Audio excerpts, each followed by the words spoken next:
Hello everyone, this is Bhuvi. Idli daily நம்ம regular use பண்ணுற அரிசி அண்டு இட்லி ரைஸ் வச்சுட்டு இட்லி ரெசிபி இது நான் யூஸ்வலாக வீட்டில் பண்ணுறது.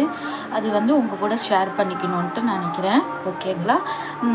என்னென்ன அளவுகள் நான் போட்டு ஊற வச்சுருக்கேன்றது சொல்லிடுறேன். மினிமம் வந்துட்டு 4 hours, மேக்ஸிமம் வந்துட்டு 6 hours கண்டிப்பாக அரிசி ஊறணும். ஓகேங்களா? இப்போ நான் வந்து சொல்லிடுறேன்.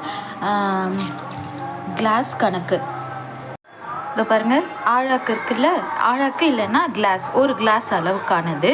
இதில் நான் என்னென்ன சொல்கிறேன், இந்த ஒரு கிளாஸ் அளவுக்கு 4 கிளாஸ் வீதம் இட்லி அரிசி.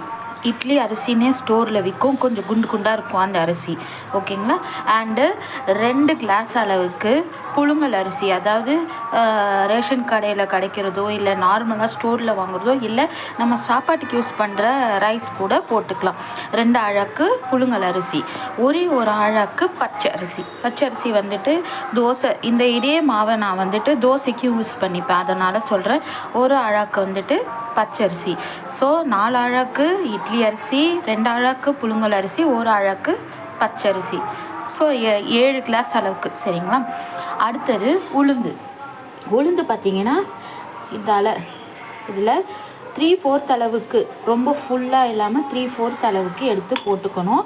போட்டாச்சு. உளுந்து கூட கொஞ்சோண்டு வெந்தயம், ஒரு ஸ்பூன்லேருந்து 1.5 ஸ்பூன் அளவுக்கு வெந்தயம் ஊற வச்சுருக்கேன். இட்லி நல்லா ஸ்பான்ஜியாக வரும். அண்ட் அஃப்கோர்ஸ் தோசை வந்துட்டு நல்லா முறுமுறுன்ட்டு இருக்கும், அதுக்காகவும். சரிங்களா?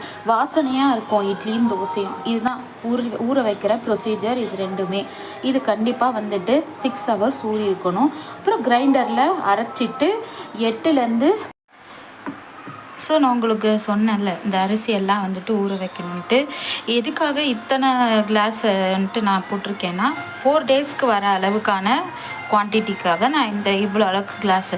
நீங்கள் வந்துட்டு ஒரு 2 daysக்கு அந்த மாதிரி பண்ணணுன்னா கிளாஸோட அளவு குறைச்சிக்கோங்க.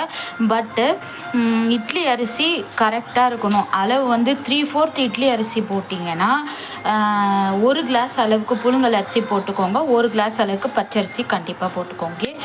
அப்புறம் வந்துட்டு கொஞ்சம் இதை அரிசி அரைக்கும் போது நம்ம வந்துட்டு கொஞ்சம் ஊற வச்சு ஜவ்வரிசி சேர்த்து ஓகே. கிரைண்டர் நல்லா கழுவிட்டு உளுந்தும் நான் வந்துட்டு 2 வாட்டிக்கு வாஷ் பண்ணிவிட்டேன். போட்டுக்கோங்க. ஃபஸ்ட்டு உளுந்து நல்லா அரைச்சி எடுத்துக்கணும். பொங்க அரைக்கணுங்க நல்லா, அப்போ தான் இட்லி வந்து சாஃப்டாக இருக்கும். ஓகேங்களா? கண்டிப்பாக வந்துட்டு இப்போ என்னோடய கிரைண்டருக்கு பார்த்தீங்கன்னா 15 minutes டைம் போதும்.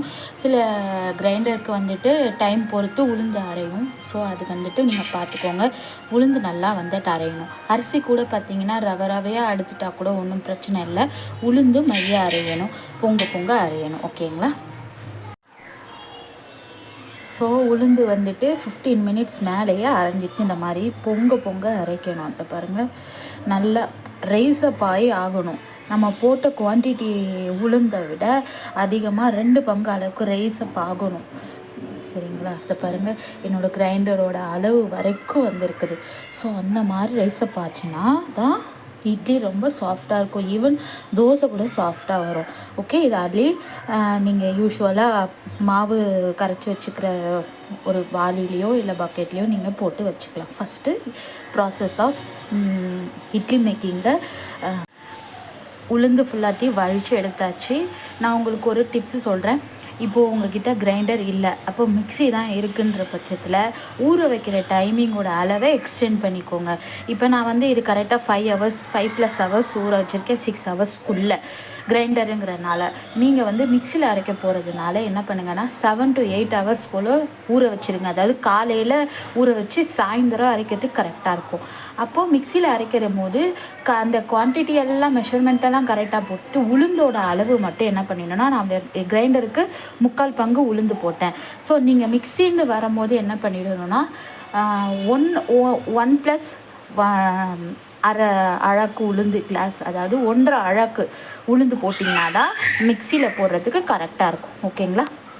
இப்போது நெக்ஸ்ட்டு நம்ம அரிசி போட்டு அரைக்க போகிறோம். அதுக்கு முன்னாடி இதை பாருங்கள், ஜவ்வரிசி ஒரு 2லேருந்து 3 ஸ்பூன் அளவுக்கு ஜவ்வரிசி போட்டுக்கிட்டிங்கன்னா இட்லி நல்லா சாஃப்டாக வருங்க. அதனால் ஓகே. இப்போ இதில் வந்துட்டு நம்ம ஊற வச்ச அரிசி போட்டு இது 4 days அளவுக்கான பேட்டர் அரைச்சி வச்சுக்கிற ஒரு வாளியன் இது.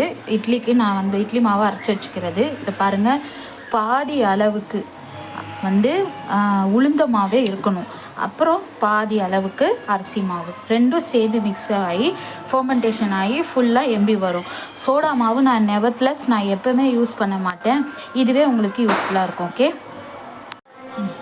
நெக்ஸ்ட்டு அரிசியும் அரைஞ்சிடுச்சு. கொஞ்சம் ரவையாக எடுத்துருங்க, சரிங்களா? ரொம்ப நேரம் அரைக்க வேணாம். 15 மினிட்ஸ் வந்து உளுந்துனா 10 மினிட்ஸ் வந்துட்டு ரைஸ். ஓகே, இப்போ இது ரெண்டுத்தையுமே வலிச்சு, இதையும் நான் அந்த உளுந்தோட வலிச்சு போட்டுடுறேன். ஓகே, இதை பாருங்கள், அரிசி மாவும் அரைச்சாச்சு. இவ்வளோ கேப் இருக்குது. இப்போது அது காலையில் ஃபர்மெண்டேஷன் ஆகி ஃபுல்லாக இவ்வளோ அளவுக்கு வரும். ஓகேங்களா? ஸோ இப்போ நான் மாவில் வந்துட்டு உப்பு போட்டு கரைச்சி ரெடியாக வச்சுருவேங்க. எப்பயுமே கல் உப்பு போட்டு கரைச்சி வச்சுருவேன். காலையில் இட்லிக்கு கரெக்டாக இருக்கும். ஓகே, ஸோ நேற்று நைட்டு அரைச்சி நான் இப்போ காலையில் ஓப்பன் பண்ணேன். ரைஸ் அப்பாயி நல்லாயிருக்கு. நான் இப்போயே சொல்கிறேன், நான் சோடா மாவுலாம் எப்போ போட மாட்டேன். இட்லி நார்மலாகவே ரொம்ப ரொம்ப சாஃப்டாக இருக்கும். ஸோ இப்போ வந்து புளிச்சிடுச்சு நல்லா மாவும். இப்போ நம்ம வந்துட்டு இட்லி பானையில் இட்லி ஊற்றி வச்சிடலாம். ஓகேங்களா? ஸோ இட்லிஸ் எல்லாமே ரெடி. இங்கே பாருங்கள், எவ்வளோ சாஃப்டான இட்லி பாருங்கள், ஸ்பாஞ்சு மாதிரி. சோடா மாவு எதுவுமே போடலை. நல்லா இது மாதிரி அரிசி வந்து கொஞ்சம் ரவையாக எடுத்திங்கன்னா இட்லி வந்துட்டு இந்த மாதிரி இருக்கும், ரவா இட்லி மாதிரி. ஓகேவா? Try it at your home. Hope you like my video. நான் ரொம்ப ஸ்டெப் பை ஸ்டெப்பாக பொறுமையாக உங்களுக்கு சொல்லியிருக்கேன் இந்த வீடியோவில். Make use it of it. Okay, bye bye, see you later, bye.